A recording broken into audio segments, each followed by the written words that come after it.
Jeez, what is going on? All right, so section 20.6 deals with carboxylic acid derivatives. Note the reduction of a carboxylic acid involves a change in oxidation state of the carbonyl carbon. So this carbon here has an oxidation state of +3, and we've looked at how to calculate oxidation states.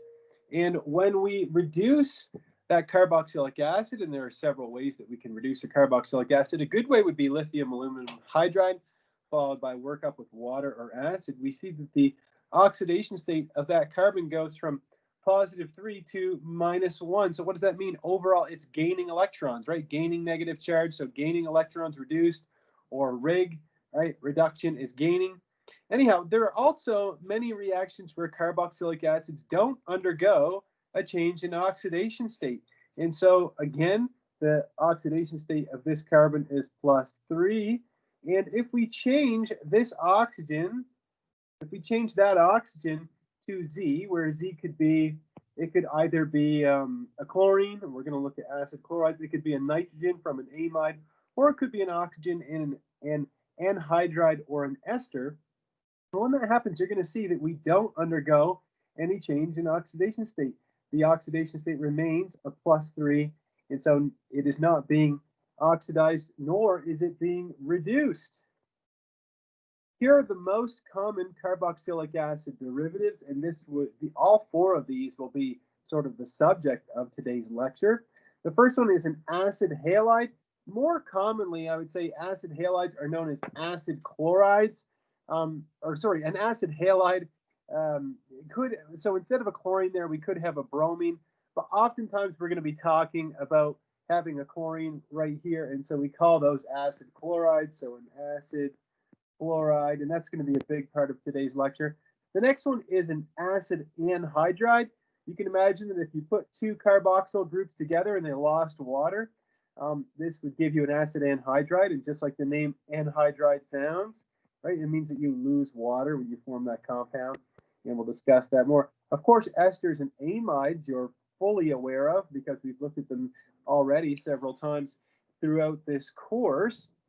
And I just want to put this bug in your ear that when you have an NH2 on your amide like this, we call this a primary amide. When you have a nitrogen with one hydrogen and one R group, so we'll put NH and we'll put one R group here, this would be a secondary amide. And then, of course, if you had two R groups on the nitrogen, that would give you a tertiary amide. I won't draw that in. And on top of the acid halide or the acid chloride that we're going to look at today, the anhydride, ester, and amide, any compound where the carbon has 3 bonds to an electronegative atom is a carboxylic acid derivative. And so a nitrile is considered a carboxylic acid derivative. And if you look at the oxidation state of the carbon in the nitrile, it is also +3. In fact, all of these have that +3 oxidation state. And if you're unsure about where we're getting that oxidation state from, make sure to go back and review oxidation states because they are important in chemistry 3111.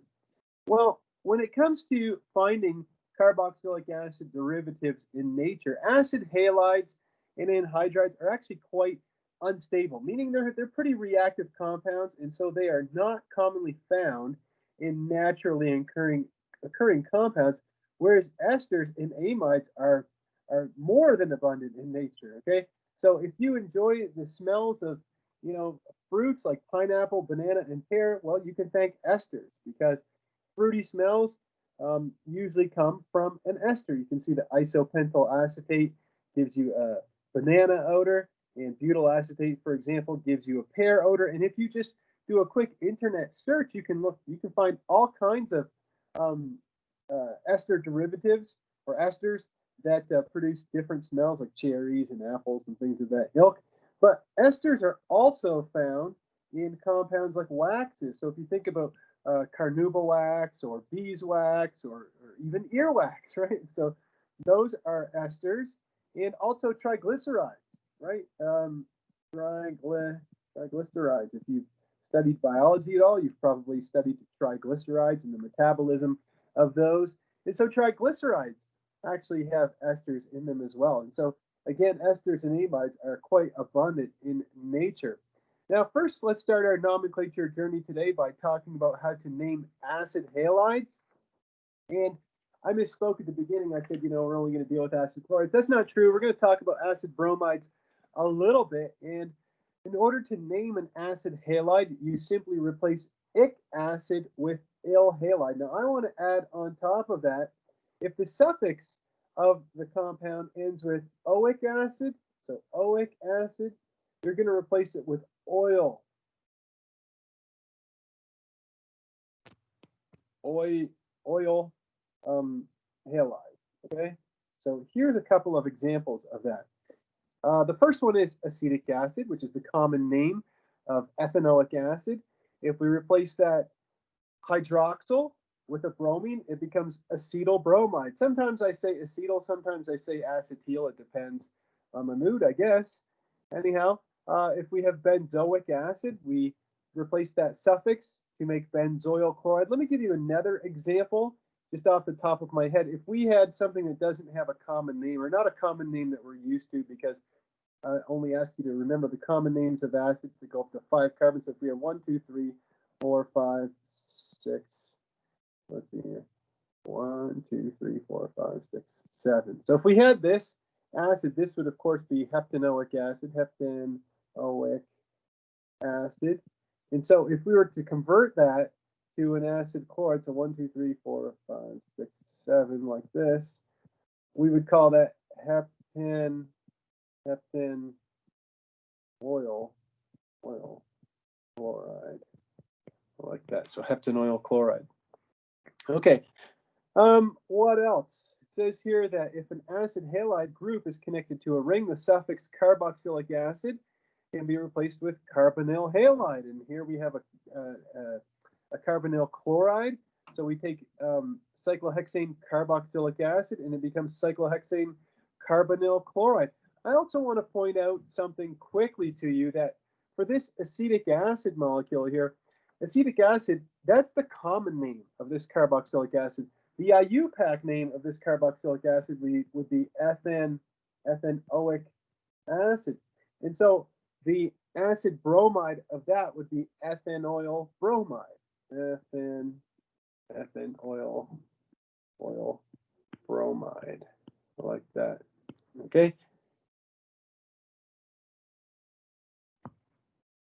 If you have an anhydride, how would you go about naming an anhydride? Well, acid anhydrides are named by replacing acid with anhydride. We have acetic acid, we convert it to acetic anhydride. And you can see how the acetic anhydride molecule is simply made up of 2 molecules of acetic acid that come together, right? We bring them together and we end up losing water, of course, in the process. And we make the anhydride, right? Like I told you earlier, anhydride means loss of water. If we have succinic acid, which is one of the common names for dicarboxylic acids we looked at last lecture, if we lose water from succinic acid, we form succinic anhydride. Now, these are symmetrical anhydrides. So we just take the acid and we change that to anhydride. But if you have an asymmetrical anhydride, you're going to list the acids alphabetically and follow that by the word anhydride. So you can see that this anhydride, and here's the anhydride functional group, you can see that that comes from this carboxylic acid, which is acetic acid. And then it also comes from this carboxylic acid, which is benzoic acid. This is benzoic acid. Okay. Now, if we put those together alphabetically, right, we have acetic and benzoic. And so this becomes, the name for this molecule would be acetic benzoic anhydride. Okay. Naming an anhydride. Naming an ester.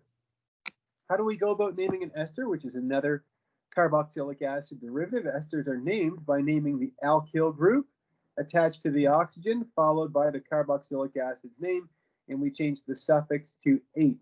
So if you look at a carboxylic acid like acetic acid, so right here, Okay, when we put an alkyl group on this oxygen, the oxygen that has the single bond on it, we name that alkyl just like any alkyl group. So here we have an ethyl, so the name starts with ethyl. If it was a propyl, it would start with propyl. If it was an isopropyl, it would start with isopropyl. So again, we have an ethyl, so it starts with ethyl, and then we change the suffix from ic acid to ate. So we have ethyl acetate.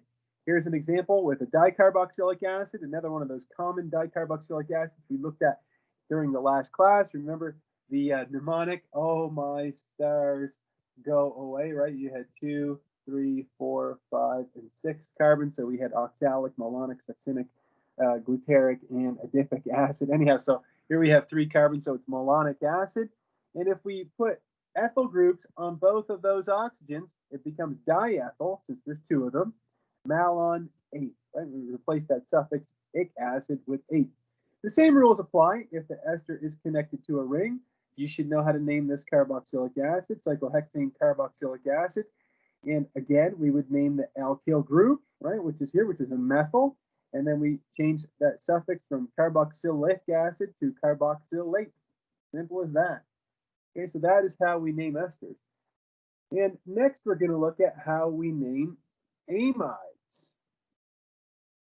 Okay, before we do that, I just want to back up and mention one more thing, okay, because I find that the book sometimes will refer to IUPAC names and common names, and he'll leave some things out. So again, acetic acid, that's the common name of this carboxylic acid. And as I told you earlier this morning, the IUPAC name would be ethanoic acid. Okay, so what would the IUPAC name of this ester be? It would be ethyl ethanoate. Okay, so if we have oic acid, we replace it with 8. In fact, I could summarize that here. If you have ic acid, you replace it with 8. And if you have oic acid, it's going to be replaced with 08. Now, you might be saying, well, come on, Mr. Dion, that's the same thing, right? It's the same thing. I just left the letter O in. Yeah, it is. It is the same thing. But, you know, I find that I've taught this material enough to know that students find it easier to think of ic acid for common acids and oic acid for systematic or IUPAC names. Okay, here we go. Amides, how do we name an amide? We name an amide by replacing the suffix ic acid or oic acid rather, with amide. So we have acetic acid, it becomes acetamide or acetamide, depending on the pronunciation. We have benzoic acid, it becomes benzamide. Okay, so we just take that acid suffix and replace it with amide. Nothing more than that. The next one, it says here, if the amide group is connected to carboxylic acid, is replaced with carboxamide. So if this was a hydroxyl, this would be cyclohexane carboxylic acid. So this becomes cyclohexane carboxamide. And you can see the name should be right here, cyclohexane carboxamide. Now that's a lot of naming, and we're still not done because these rules apply to naming primary amides, right? Everything on here is a primary. These are all primary amides. Now, what if I have a secondary or if I have a tertiary amide? Right? As I told you before, if you have one alkyl group on your nitrogen, this is a secondary amide. And if you have 2 alkyl groups on it, this is a tertiary amide. And you have to address those alkyl groups. And the way you do that is if the nitrogen atom on the amide group bears alkyl substituents, their names are placed at the beginning of the name with N as their locant. And that N is always italicized in print. You obviously don't have to worry about italicizing it with your pencil when you're writing it down on a piece of paper. But here, if we simply had this this amide, so I'll draw it in the same way they have it here. This is acetamide, or acetamide. Okay, so if we have a methyl group on there, it becomes N-methyl acetamide. And if we have 2 methyls, it would be N-dimethyl acetamide. Now, the question that you might be, asking is, what if I had 2 alkyl groups and they were different? Let me show you what you would do in that case. Let me put a methyl. I'll put a methyl group for one group, and then I'll put an ethyl group for the other group. And the answer is, what you would do here is you would list the two groups. So list alkyl substituents in alphabetical order. So in alphabetical order. So this compound, we have N-ethyl, because E comes before M in the alphabet, and methyl acetamide or acetamide. Okay, like that. Okay, again, the reason why is because E comes before M in the alphabet. Nothing more than that. All right, I promise it's almost over in terms of nomenclature. The next one is, how do we name a nitrile? The last carboxylic acid derivative that we're going to look at. And the way that you name a nitrile is by replacing ic acid or oic acid with onitrile. So if we have, it becomes acetonitrile. Benzoic acid becomes benzonitrile. So on and so forth. Now that's a lot of information to digest, and this is clearly why I asked you to be sure to read the rest of the chapter before coming to the lecture this morning, because that's a lot of material. And now we're going to try naming some carboxylic acid derivatives. Who can tell me what functional group is present in A? Not a trick question. What functional group is present in 20.12A? It's an anhydride, absolutely. Yeah, I see some people are writing in anhydride, right? This is an anhydride right here. Okay. Now you can see that that's a symmetrical anhydride, and that comes from this carboxylic acid, right? It comes from this carboxylic acid right here. Now, how do we name that carboxylic acid? That carboxylic acid, the IUPAC name or the systematic name is propanoic acid. And the common name for that carboxylic acid is propionic acid. And so if we want to name this anhydride, we can give it the IUPAC name, which would be propanoic anhydride. Is perfectly reasonable. And we could also give it the common name, which would be propionic anhydride. Okay, there we go. I'm going to erase the carboxylic acid derivative. Uncheck the eraser. There we go. And I'll move these guys up here while you're thinking about the next one. Who could tell me what kind of amide is in the next compound? Would that be a primary amide, secondary amide, tertiary amide? No amide?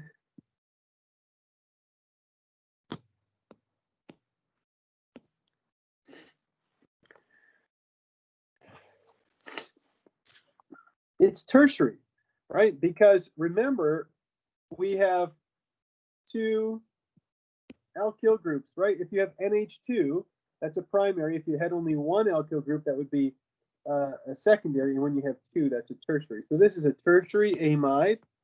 Okay. Now, what carboxylic acid is this derived from? Well, it's obviously derived from propanoic acid or propionic acid. The same thing, because we have 1, 2, 3 carbons. So that means that the suffix for this amide is going to be propanamide, and we have to then list those two phenyl groups. So we have NN diphenyl. This would be NN diphenyl. Propanamide would be the IUPAC name would be NN diphenyl propionamide. NN diphenyl propionamide, like that. Okay, so that's this one. Try to clean these up a little bit while you're thinking about the next one. Okay, who could tell me what common dicarboxylic acid this comes from? It's got 1, 2, 3, 4 carbons in it. You probably remember, oh my stars go away. So it's 2, 3, 4. So if it's 4 carbons, it's succinic acid. That's right. This comes from succinic acid. It is the root, succinic acid. Okay, we have that in mind. Okay, so that means that we've got an ester, right? We have a diester. These are both methyl groups. So we would call this compound dimethyl succinate. And that's the only name we're going to give it, dimethyl succinate, because I don't think he focuses on systematic names. This is a good, perfectly reasonable name based off of the common name of the carboxylic acid. Okay, let's give this next amide a try. Who could tell me what kind of amide we have here in D? Would this be a primary, secondary, or tertiary amide in D?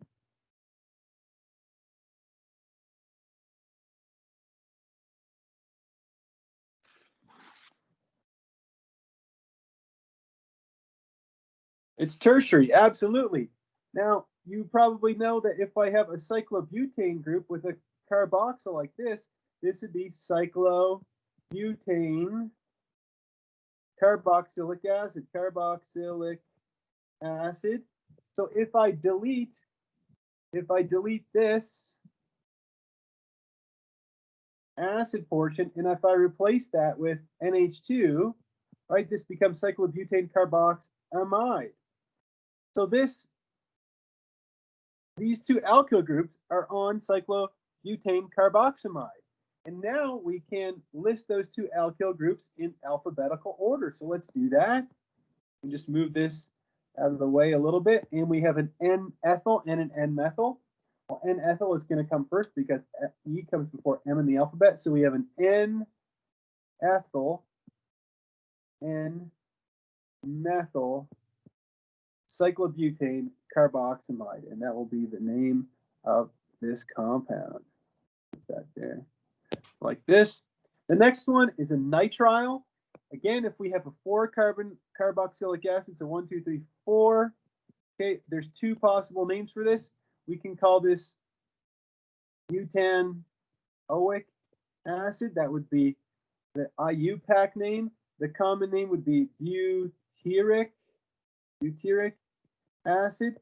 And so the common name for the nitrile would be butyronitrile. And the IUPAC name would be butanonitrile. So there's common and systematic name. Let me just, there we go. Come on. Move this up here. Move this up here. Okay, the next one is an ester.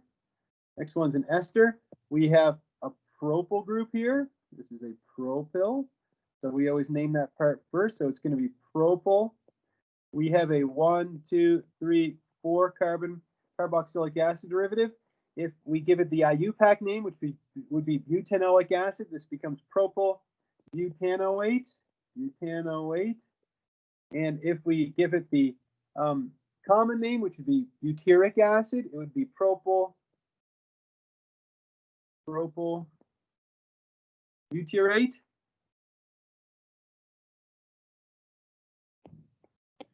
All right, and the next one is an anhydride derived from a 1, 2, 3, 4 carbon dicarboxylic acid, or succinic acid again. And so this compound would be succinic anhydride. Succinic anhydride. Like that. Wow, that's a lot of nomenclature, okay? So again, you want to memorize the common names and the IUPAC names of the first 5 carboxylic acids. It's an example where we're given a name and we have to draw the compound. The first one is dimethyl oxalate. Oxalic acid is this compound. It's a 2 carbon dicarboxylic acid. So this is oxalic acid, right? And since this ends in oxalate, we know it's an ester. And so we can put all of this together to make the compound, which is going to look like this. We're going to have our 2 oxygens like this, and then we're going to have dimethyls, the 2 methyls like that. So this dimethyl oxalate. Next one is cyclopentane, or sorry, phenyl cyclopentane carboxylate. Well, cyclopentane carboxylate is going to come from cyclopentane carboxylic acid, right? Again, we need, so it's an ester. So this is cyclopentane carboxylic acid.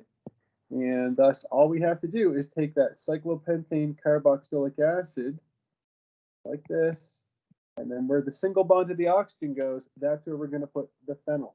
So we'll put our phenyl over here, beautiful ester, phenyl cyclopentane carboxylate. The next one is an amide, and we know that because it ends in amide propionamide. So propionamide is going to be this. This would be propionamide, and we have an N-methyl on it.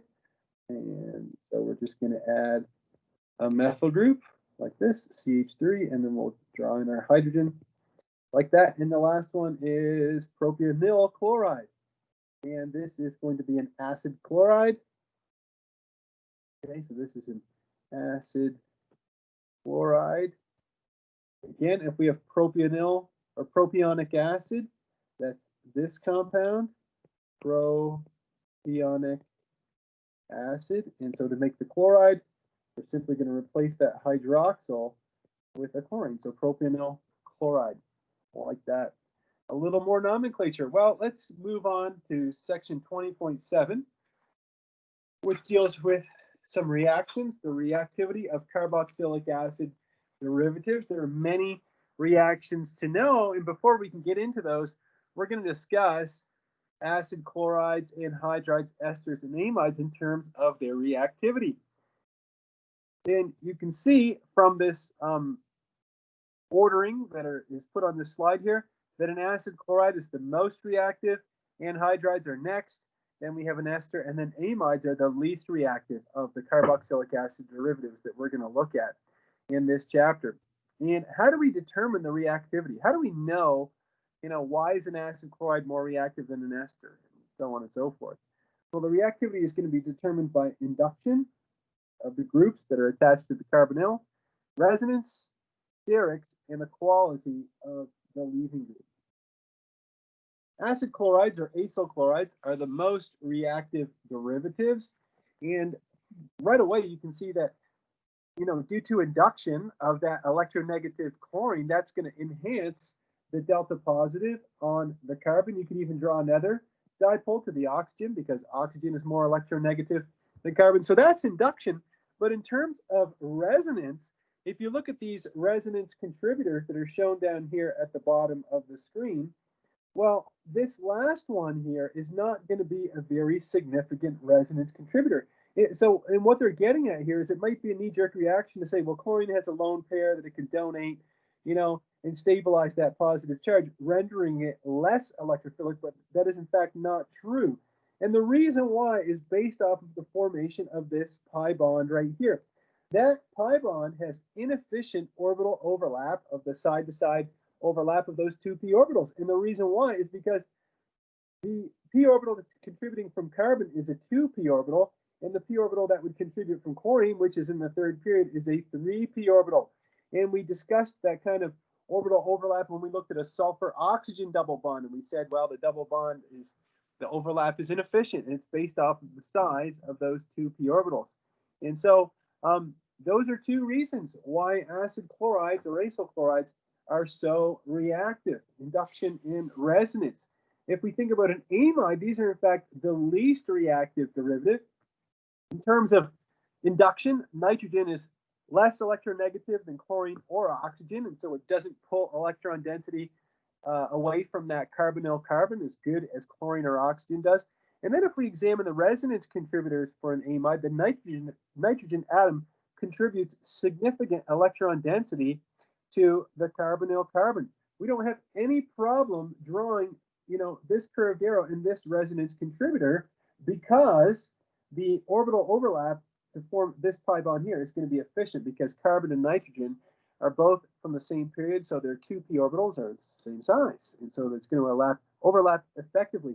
In fact, we even discussed the molecular geometry of, of the nitrogen earlier on in the class. It would have been in Organic Chemistry 1. You know, we discussed the molecular geometry of this nitrogen in an amide.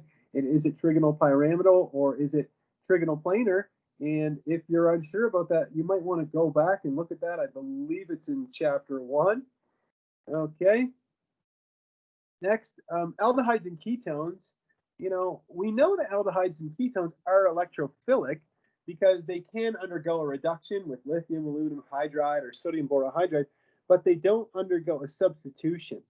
Okay, they can undergo a reduction in addition, but they can't undergo a substitution. And the reason why is because the R group on a ketone, right? The R group on a ketone or the hydrogen of an aldehyde will not function as a good leaving group. They're simply not good leaving groups, okay? They are, you know, if you tried to make those leave, those are the conjugate bases of really weak acids, and so they are ineffective leaving groups. I don't need to explain that to you. But when we look at our carboxylic acid derivatives, what we're going to see repeatedly throughout the remainder of this chapter is that this group here, whether it's the chlorine or the nitrogen or the oxygen, can function as a leaving group, and thus carboxylic acid derivatives, the acid chloride anhydride, ester, and amide can undergo what is called nucleophilic acyl substitution. And you can see that's the title of this section. Now, the nucleophilic acyl substitution mechanism is shown here. It's got two core steps, and not a long mechanism. The first step is a nucleophilic attack from the nucleophile onto the carbonyl, and what we produce is something that we call a tetrahedral intermediate. Why would we call it that? Well, if we look at the molecular geometry of this carbon, this is trigonal planar, okay? And the carbon is sp2 hybridized, but the intermediate that's formed is tetrahedral, and the carbon is sp3 hybridized, and so we call that the tetrahedral intermediate, and then we can expel the leaving group and reform the carbonyl. All right, and again, this is repetition, but hydride and negatively charged carbons or carbanions are generally not going to be expelled as leaving groups. They are poor leaving groups. Here's a specific example. This is benzoyl chloride. We can even picture all along the way, right? So this is benzoyl chloride. I'm not going to name everything the whole lecture, but anyhow, if you treat that benzoyl chloride with methoxide, say from sodium methoxide perhaps, that methoxide is a good nucleophile. We discussed why the carbon of the carbonyl, this carbon right here, is electrophilic, and so we get a nucleophilic attack followed by loss of a leaving group, and the leaving group is going to be chloride because chloride is the conjugate base of a stronger acid than methoxide, right? Chloride is the conjugate base of hydrochloric acid. Methoxide is the conjugate base of methanol. Which one of those is a stronger acid? Well, I'll tell you, it's the one that ends in the word acid, okay? Right? And I know you know the pKa's and everything. But anyhow, so there we go. So that's a specific example of nucleophilic acyl substitution, a mechanism that you have to know. In fact, if there's any mechanism in this chapter that you don't have to know, I will specifically tell you because there's a couple of them that I wouldn't ask you about. But you need to understand that this is not an SN2 reaction, okay? We can't just draw this beautiful nucleophilic attack. We can't just draw this nucleophilic attack like this and then loss of leaving group simultaneously, right? This is not a concerted process. Now, something that you'll see organic chemists do all the time, and I don't ever want to see anybody do this, but with the way that the way that the learning process is being undertaken these days, I probably won't get to watch you draw a whole lot of mechanisms. But sometimes, when I was a chemist in industry, if we wanted to draw this mechanism, we would do this. We would draw the first year, and then we would draw this, okay? Showing, and that was a way of saying it's not an SN2 reaction. We'd say, well, the pi bond is actually, breaking, and then it reforms, okay? That is something that you might find on the internet. I would say it's probably the only place you would find that. And as you know, everything on the internet is perfectly legit. And no, I'm kidding. So I would highly recommend against doing that. If you see that, And this last section here of this slide deals with something that David Klein always seems to bring up whenever he gets into mechanism territory. And that's when we're dealing with proton transfers, right? Always evaluate what kind of conditions are you doing the reaction in. Is the reaction being performed under acidic conditions? Because if so, you're probably not going to see negative charges, right? Just think back to acid-base chemistry and general chemistry. When you were dealing with, hydrochloric acid or sulfuric acid, did you ever make hydroxide? No. So you never had negative charges, right? You think of things like hydronium, right? The same thing applies under basic conditions. If we're doing a mechanism and the reaction is being performed under basic conditions and you start drawing positive charges, that's a good sign that you're probably doing something wrong. And so these are just, little pointers that he wants you to be cognizant of as you start looking at mechanisms. Now, here's a little bit more of an explanation as to why this is so. Let's take a look at this reaction right here, okay? We're taking an ester, right? We're taking an ester and we're treating it with water and a catalytic amount of acid, and we're hydrolyzing that ester to a carboxylic acid, and we're also producing an alcohol. And this is a reaction that we'll look at in detail in this chapter. It's just called ester hydrolysis in acid. All the participants in a reaction mechanism, the reactants, products, leaving groups, intermediates, they should be consistent with the conditions employed. And so what's the key here is that this reaction is being performed in acid. And I don't want to, confuse you, but later on we'll see that you can hydrolyze an ester in base as well. Okay, but right now we're focusing on acid. And if you're going to do this hydrolysis in acid, the first step, what he's saying here, and don't ever draw this, okay? This is a big no-no. The first step cannot be nucleophilic attack, because look, if you tried to draw these two curved arrows right here, what are you going to end up with? You're ending up with an alkoxide, okay? You're drawing a negative charge there, and you're not going to get any negatively charged oxygens under acidic conditions. It's just not going to happen. You can see the activation energy would be extremely high. So this is unreasonable. Whereas the correct mechanism would be to first draw the protonation of the carbonyl. Okay, so protonation is always going to be, or generally always going to be, the first step in an acyl substitution mechanism that's under acidic conditions. In fact, we're going to see this first step employed over and over in today's lecture and in Friday's lecture as well. So when we're, doing an acyl substitution mechanism under acidic conditions, the first step is always going to be protonation. Let's look at that in more detail, and let's look at the activation energy of that nucleophilic attack after you've protonated the carbonyl. Once you've protonated the carbonyl, you raise the potential energy of that ester. You have this oxonium here, and now water can come in and attack that as a nucleophile.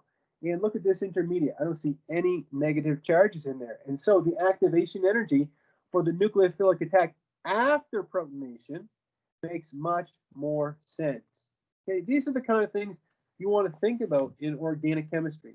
In fact, you don't want to just simply try to memorize your way through organic chemistry. Of course, I would be a fool to say don't memorize anything. Are there things to memorize in organic chemistry? Absolutely there are. Absolutely. I'll be the first guy to admit it. But when it comes to mechanisms, it would be very difficult for a student or an instructor to memorize every step of every mechanism. What's the seventh step of this mechanism? I don't know, right? So you want to understand what the heck is going on when you're drawing a mechanism, okay? And we're going to look at some mechanisms today where we're going to practice drawing them. Now, if you were to hydrolyze an ester under basic conditions, and it can be done. In fact, I told you that a couple of minutes ago. I said, you can hydrolyze an ester in base as well. When you're in basic conditions, yes, the first step is a nucleophilic attack. That would make sense, right? Because you end up with, you're starting with a base which has a negative charge, and you produce a tetrahedral intermediate that has a negative charge. Okay, and so these are the kind of things that you want to think about when you're doing mechanisms. My younger brother did a chemistry degree, and then after he completed his degree, he decided he was never going to study chemistry again for the rest of his life, and he became a businessman. So he hasn't, thought about organic chemistry in years and years and years and years. But even he would have to admit, when we get together for some kind of family gathering, of course, I'll always bring up organic chemistry. I can't help it. And he'll say, I have to admit, at least organic chemistry, at least it makes sense. He said, it does make sense. So anyhow, you heard it, you heard it from my family, okay? Anyhow, what about an amine? What if you have an amine as a nucleophile? An amine can be a nucleophile, right? Can it not? Absolutely. It's going to attack the carbonyl first without the carbonyl being protonated. And then the tetrahedral intermediate is going to have both positive and negative charges. So you just want to be sure to avoid drawing an intermediate with two charges of the same type when you're doing these acyl substitution mechanisms. That's the kind of thing you want to think about moving forward. And so, as the author of our textbook loves to do, he loves to give us sort of his analysis of mechanisms to try to simplify them. So proton transfers are utilized in mechanisms in order to remain consistent with the conditions, whether it's acid or base. Under acidic conditions, up to 3 proton transfers are necessary in the mechanism.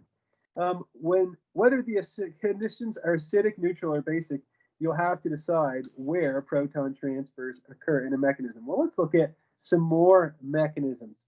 So let's start with the hydrolysis of an acid chloride. So it says here, if we take an acid chloride and we treat it with water, so an acid chloride, and we treat that with water, we end up forming the carboxylic acid and HCl.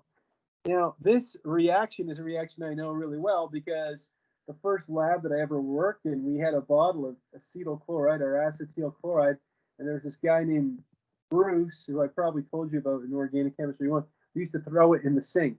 We had a dish pan filled with water to wash our dishes, obviously, and he would throw it in the sink, and it would make a popping sound, kind of like a gunshot going off. And he would think it's really funny. Now, I wouldn't recommend doing that. But anyhow, so the reason it made that popping sound is because the reaction's so fast. Okay, it's an exothermic reaction. The conditions are not acidic, and so the carbonyl is not going to be protonated first, right? What's the first step going to be? It's going to be a nucleophilic attack. Okay, then we can expel chloride as a leaving group because it's a good leaving group. And then finally, we end up with a proton transfer. Now, it's kind of hard to see because of my margin here in my slide, but of course, this is the acid. This is the acid chloride. And what else would be formed, right? What do you form in this step here? The water is taking a proton, and so you'd also end up with H3O+. Now, here's something that is kind of interesting. If you were to try to do this reaction on a molecule that had another functional group, let's say that was labile or unstable in the presence of acid, how would you avoid this acid that you're forming, right? Hydronium has a pK of almost -2. How would you prevent that from destroying, some functionality that you have that might be susceptible to acid? Well, the way that you would do that is you would actually add pyridine. Okay, you would add pyridine to the reaction. And if you're wondering what's pyridine, well, pyridine is when you have like a benzene, but it's got a nitrogen in it.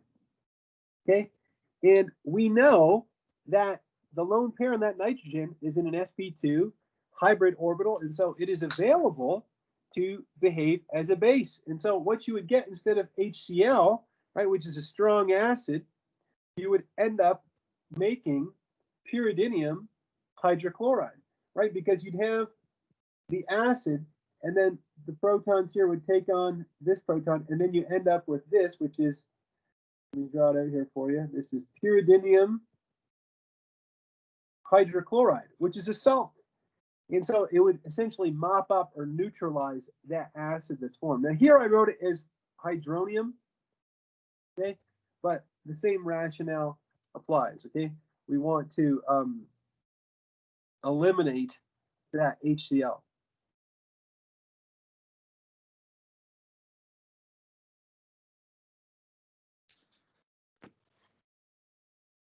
Did I make a mistake here? I did. I just realized that. I wrote acid chloride when I should have written carboxylic acid. Oh, jeepers.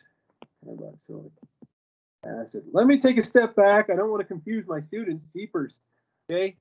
Maybe I haven't getting enough sleep with this new baby. Anyway, where was I? So we take an acid chloride and we hydrolyze it to produce a carboxylic acid. And then, of course, you have hydronium and the chloride ion. Okay, so you have hydronium and chloride. Well, what's that going to do? Okay, you have hydronium and chloride, you're going to end up forming some HCl. Okay, so when you combine those together, you get HCl. All right, anyhow, sorry about but again, this is a carboxylic acid. It's not an acid chloride. Okay, let's look at some more mechanisms and try not to misspeak throughout them. This would be where it would be a lot more fun to be together as a group, because then we could walk around the room and see what my students are doing. But let's give this a shot. We have an acid chloride in A. Right? We have this beautiful acid chloride that's reacting with this carboxylate salt. Remember, this carbon is quite electrophilic, and then this oxygen with a negative charge is going to make a good nucleophile. And so we're going to get nucleophilic attack like this, and then we're going to form our tetrahedral intermediate. Let's draw that tetrahedral intermediate, which will look something like this. We'll have the oxygen with 3 lone pairs and a negative charge. We'll have our chlorine, and down here we'll have our oxygen and this, okay, like that. Of course, sodium is there as a spectator ion. Okay, I'm just going to leave that out for now. Then what are we going to do? We're going to lose that leaving group, the chloride, and so we're going to eject the chloride like this, and minus Cl. And then, so we're going to end up forming propanoic anhydride or propionyl anhydride. And we're also going to have sodium chloride formed as well. Okay. Now I realize that I haven't asked you a lot of questions today, but just give me a thumbs up if you follow me on the mechanism of this nucleophilic acyl substitution.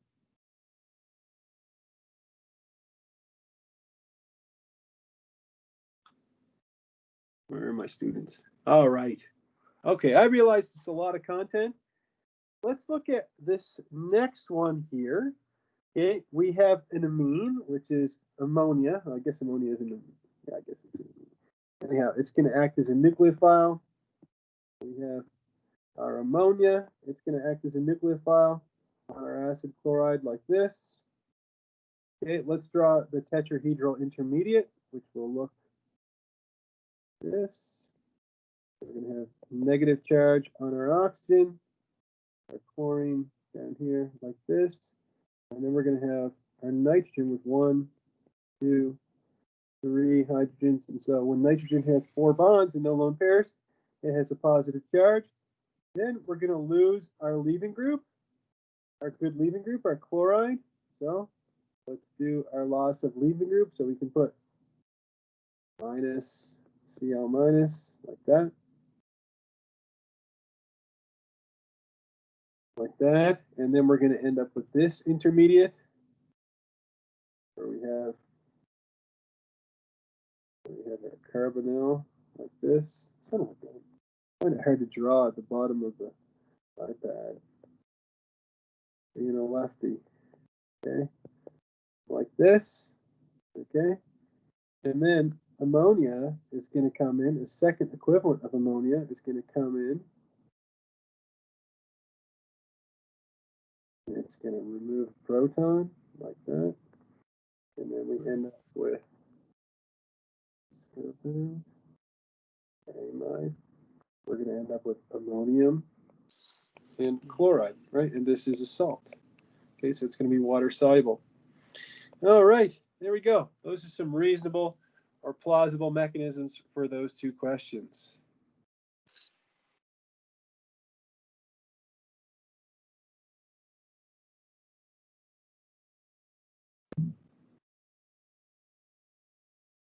All right, where was I?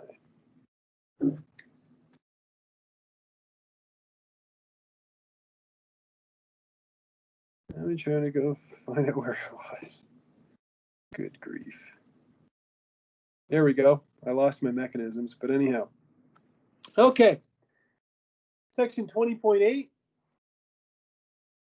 says an acid chloride is synthesized from a carboxylic acid using SOCl2. So remember SOCl2, that's thionyl chloride. We treat the carboxylic acid with thionyl chloride and we produce the acid chloride, sulfur dioxide, and HCl. The mechanism for this, I believe, is shown in our textbook, but you do not have to know the mechanism for this reaction. When reacted with water, an acid chloride is converted to a carboxylic acid, and that's actually a pretty useless reaction. In fact, we could write here no synthetic utility. And the reason why is because there's so many better ways to make a carboxylic acid that I don't know why you would want to make, an acid chloride, which isn't even all that stable, and then try to convert that back to a carboxylic acid. It doesn't make a whole lot of sense. Again, since HCl is a byproduct of hydrolysis, pyridine is usually used to neutralize it. And I showed you this mechanism earlier on today. And so overall, if we want to take an acid chloride and we want to react it with an alcohol to make an ester, we're going to treat the alcohol or the acid chloride. It doesn't matter what perspective you look at it from, but you're going to put them together in the presence of pyridine, right? Because the pyridine is going to mop up or neutralize any excess HCl. So not only would you produce the ester, but you would also produce pyridinium hydrochloride, okay, which again is a salt. Now, what else is kind of interesting with this reaction and makes it really synthetically useful in some cases is that if you have a sterically hindered alcohol, right here we have a secondary alcohol. Here we have a secondary alcohol, and here we have a primary alcohol. Well, based off of steric hindrance, the secondary alcohol is going to react a lot more slowly than the primary alcohol. And so the primary alcohol can actually be selectively acylated in the presence of that secondary alcohol. So that's kind of an interesting reaction. Next, if we take an acid chloride and we treat it with ammonia, or whether we treat it with ammonia, a primary amine, or a secondary amine, we can produce an amide. If we use ammonia, we end up with a primary amide. If we use a primary amine, we get a secondary amide. And if we use a secondary amine, we get a tertiary amide. Now note that we don't have to use pyridine in these reactions. And here it says 2 equivalents on all of these. If you just want to put excess, that works. In fact, I think that's what he usually does, is he just says excess. And the reason why he uses excess is because the second equivalent, or the second mole of the amine, will neutralize the acid, will neutralize the HCl that's produced from the reaction. Can you produce an acid chloride? The answer is yes. You can produce an acid chloride using excess lithium aluminum hydride. And as always, lithium aluminum hydride reduction requires a second step, which is treatment with water. And it could be water or acid. Either one is perfectly reasonable. Note that an acidic workup is necessary. The mechanism, and this is probably a simplified version of the mechanism, involves nucleophilic attack by the hydride ion from the aluminum hydride, then loss of leaving group, followed by a second attack on the aldehyde that's formed, and then a proton transfer at the end. So we can reduce an acid chloride to a primary alcohol. But you might be wondering, could I get this reaction to stop at this intermediate? Well, with lithium aluminum hydride, you cannot. However, there is a way to get it to stop at the aldehyde, and that's to use something that we call lithium tri-T-butoxy aluminum hydride, the structure of which is shown right here. And if we think about lithium aluminum hydride, right, the aluminum is attached to four hydrogens. So it's capable of delivering 4 hydride ions, whereas lithium tri-T-butoxy aluminum hydride, 3 of those hydrogens are placed with these T-butoxy groups here. And what that does is it obviously produces or provides less hydride equivalents, but it's more selective, I think, based off of the mitigation of reactivity due to the electron donating abilities of the oxygens in the T-butoxy groups. Okay. Now, what you really need to know for this class is that when you treat the acid chloride with lithium aluminum tri-T-butoxy hydride followed by water, you produce an aldehyde. And you might notice that, right, it says OR here. Okay, they've replaced these with R. And if you're wondering, why didn't they write down lithium, aluminum, T-butyl, right? Like that. Why didn't they do that? The reason why is because there are many variations of this reagent that are available. Okay, so it doesn't necessarily have to be a T-butyl group. If you look at reductions of acid chlorides in the literature, there will be many different types of R groups that are available. And if you're wondering, why so many? Well, it depends on the situation. You would have to, try probably a few of them and decide which one would be, or determine which one would be the highest yielding, and then move forward with that. Okay. And what else can we do with an acid chloride? We can take an acid chloride and we can react it with a Grignard. Grignards are great nucleophiles, right? They're bases, but they're also powerful nucleophiles. And so we can react an acid chloride with a Grignard to produce a tertiary alcohol. Look at the mechanism.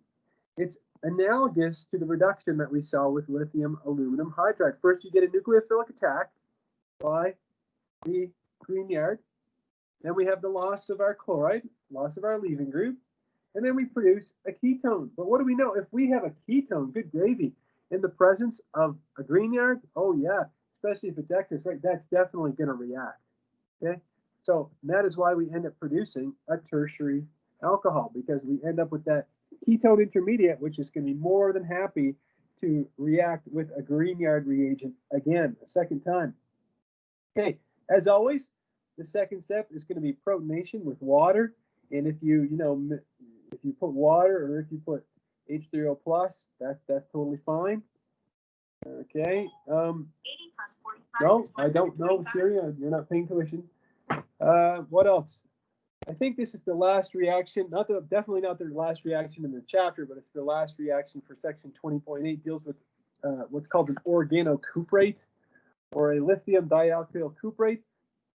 Remember Grignard reactions? The Grignard reagents are really powerful. Okay, very, very powerful. But what we call a Gilman reagent is not as powerful an electrophile, a nucleophile, as a Grignard reagent. So the Gilman reagent, which is a lithium dialkyl cuprate, can be used instead of a Grignard. And what it does is that it adds only once to the acid chloride to stop it at the ketone. Now here is a Lewis structure of the lithium dialkyl cuprate, and we usually draw that like this, R2CuLi, like that. Okay, there we go. So a Gilman reagent. Now again, all we've covered in terms of reactions really this morning are the reactions of acid chlorides, and those are all shown here. So you need to be familiar with all of these reactions. If we take that acid chloride, remember we want to put it in water in the presence of pyridine. What's the pyridine for? The pyridine is to mop up or to neutralize the HCl, so we would end up with acetic acid in this case plus pyridinium hydrochloride, right? If we take that carboxylic acid and we treat it with thionyl chloride, we can make an acid chloride. Then once we have our acid chloride, let's start at the top here. We can treat that with an alcohol and pyridine in order to make an ester. And the reason we need pyridine, again, is to neutralize the HCl that's formed. So again, we would form pyridinium hydrochloride, like that. Okay, the next one, we don't need pyridine when we treat an acid chloride with ammonia, a primary amine, or a secondary amine. Why do we not need pyridine? Because we have excess of a base anyway. Okay, now if we have a base, pyridine is a base, right? So if we already have a base as our reagent and we put in excess of it, that's going to clean up or neutralize any HCl that's left over. Okay, so if we treat with ammonia, we get a primary amine. With a primary amine, we get a secondary amide. And with a secondary amine, we get a tertiary amide. Next, we looked at lithium aluminum hydride reduction of an acid chloride. Reduction with sodium borohydride will not work because if you think about it, that's done in a protic solvent, which would just react with the acid chloride. It's so reactive that it would react with something like methanol or water and it would be destroyed. Whereas lithium aluminum hydride reduction is performed in a solvent like THF, okay, which is not going to be nucleophilic enough, or maybe dichloromethane or something that's not going to ruin or destroy the acid chloride. So first step is excess lithium aluminum hydride, followed by water or acid. Next, if you want to reduce an acid chloride specifically to an aldehyde and you want to get it to stop there, you would treat it with lithium tri-T-butoxy borohydride, lithium tri-T-butoxy hydride, and follow that up with water. Next, if we treat an acid chloride with excess Grignard reagent, we make a tertiary alcohol. Of course, we have to follow that with water workup, aqueous workup, which could be H2O, or if you want to write H3O plus, that's fine. And then lastly, the Gilman reagent, lithium dialkyl cuprate can be used. It's what we call a softer nucleophile than a Grignard, and that will produce the ketone. So it gets the reaction to stop dead in its tracks. Kind of a neat reaction. Okay, well, let's try some practice problems. I'll give you a second to look at these and think about them before I start yammering on.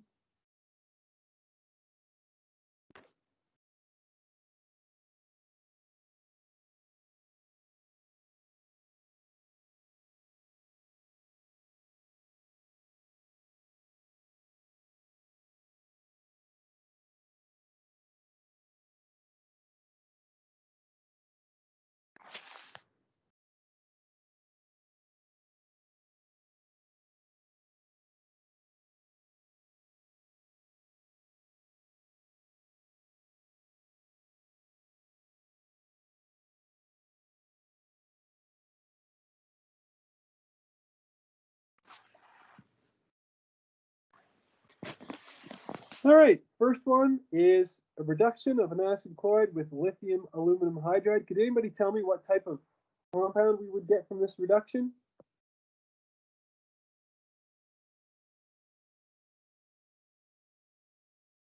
Exactly, we'd end up with a primary alcohol.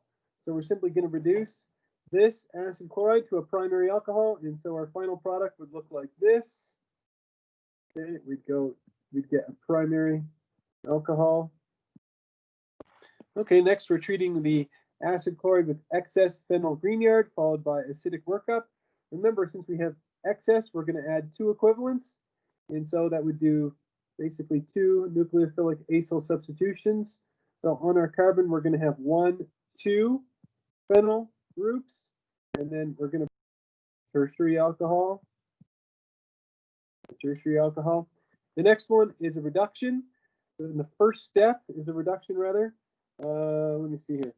Change to a green pen. So in the first step, we're going to reduce with lithium aluminum tri-T-butoxy hydride. That produces an aldehyde. So after the first step, we would end up with cyclohexane carbaldehyde.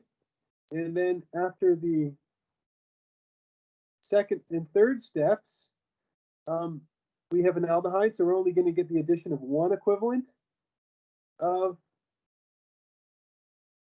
ethyl magnesium bromide, and our final product would look like this. So there's the carbon from the aldehyde, and we would have 1, 2 carbons, and we'd end up with this secondary alcohol. Okay, give me a thumbs up if you follow me on those reactions.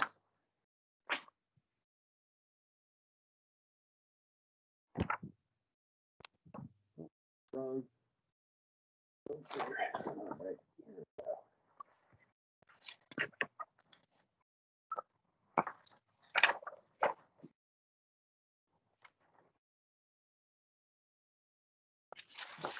Well, let's switch gears from acid chlorides to section 20.9, which deals with acid anhydrides.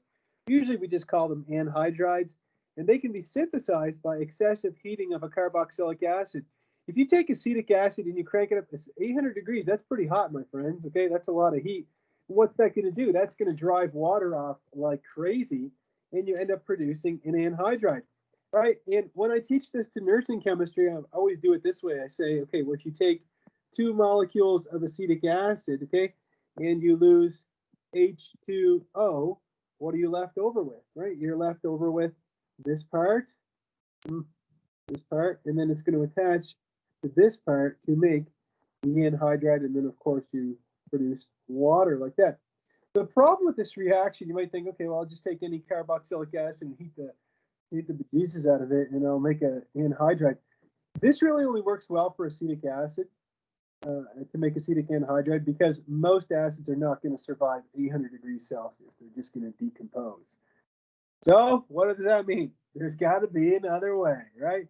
A more practical, and I'm all about practicality, a more practical synthesis involves an acid chloride and a carboxylate. So if you take an acid chloride, right, we have a really wonderful electrophile, and then we have a really good nucleophile. What's that going to do? That's going to do a nucleophilic attack right here, okay? And the first step is shown right here, the tetrahedral intermediate, and then we have the loss of our leaving group, and we end up producing our chloride, and finally we end up producing sodium chloride, right? Because we had sodium is the counter ion here, and thus when we look at a comparison of the acid chloride and the acid anhydride, you see that they both contain quality leaving groups. The reactivity of anhydrides is almost perfectly analogous to that of acid chlorides. The difference is it's not necessary to use pyridine with anhydrides, like let's say if we're reacting it with an alcohol or an amine, because a strong acid is not generated as a byproduct. What would the acid be? The acid that would be formed would be acetic acid. Or a carboxylic acid, I should say. I should be careful. It would be a carboxylic acid instead of hydrochloric acid. Carboxylic acid. Okay? There we go. And so this slide covers all the reactions that anhydrides can undergo. Let's take a look at this. We can form acetic anhydride from acetic acid and just cranking up the heat, right? Driving off water. Another way to do that would be to take the carboxylic acid, treat it with sodium hydroxide, which would make sodium acetate, and then treat it with the acid chloride, right? And that's what we just looked at in the last couple slides. If you employ Le Chatelier's principle, if you put acetic anhydride in an excess of water, it actually hydrolyzes it. It converts it back to acetic acid. Now that we have the anhydride, what can we do with that? We can treat it with an alcohol, and we can acylate the alcohol or put an acyl group on that alcohol. Here's the acyl group on the alcohol. And again, we don't have to have pyridine here because we don't form HCl. We would form a carboxylic acid. In this case, since we have acetic anhydride, we would form acetic acid. Next, if we treat it with excess ammonia, primary or secondary amine, we will end up forming a primary, secondary, or tertiary amide. We can also reduce them using lithium aluminum hydride to a primary alcohol. We can reduce them and stop at the aldehyde using lithium tri-butoxyhydride. Following that with an aqueous workup, we can do Grignard chemistry, and we can add 2 alkyl groups to make a tertiary alcohol, and then finally we can use a Gilman reagent. So if you understand and have memorized the reactions from section 20.8, the good news is it takes very little effort. I'd say the activation energy is pretty low to have the reactions from section 20.9 down pat. And say, you know, it's pretty reasonable to get it.